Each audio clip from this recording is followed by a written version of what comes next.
നമസ്കാരം. 2023 ദേശീയ ചലച്ചിത്ര അവാർഡുകൾ പ്രഖ്യാപിച്ചു.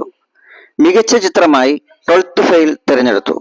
ഉള്ളൊഴുക്ക് എന്ന മലയാള ചിത്രത്തിലെ അഭിനയത്തിന് ഉർവശി മികച്ച സഹനടിയായി തിരഞ്ഞെടുത്തു.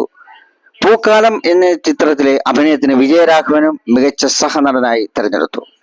ക്രിസ്റ്റോ ടോമി സംവിധാനം ചെയ്ത ഉള്ളൊഴുക്ക് മികച്ച മലയാള ചിത്രമായി തിരഞ്ഞെടുത്തു. പൂക്കാലം എന്ന ചിത്രത്തിലൂടെ മിഥുൻ മുരളി മികച്ച എഡിറ്ററായി.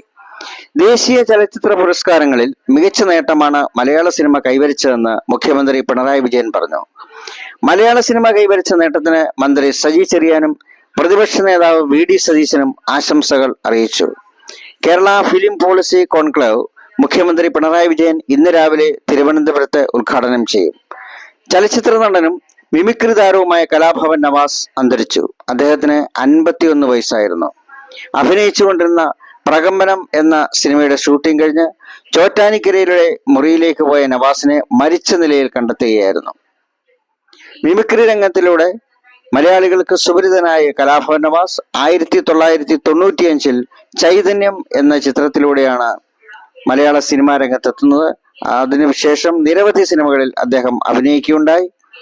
അദ്ദേഹത്തിന്റെ ഓർമ്മകൾക്ക് മുന്നിൽ ഹലോ വേൾഡ് ചാനൽ ആദരാഞ്ജലികൾ അർപ്പിക്കുന്നു. ഹലോ വേൾഡ് ചാനലിന് വേണ്ടി റിപ്പോർട്ടർ ബാബു സേനാൻ.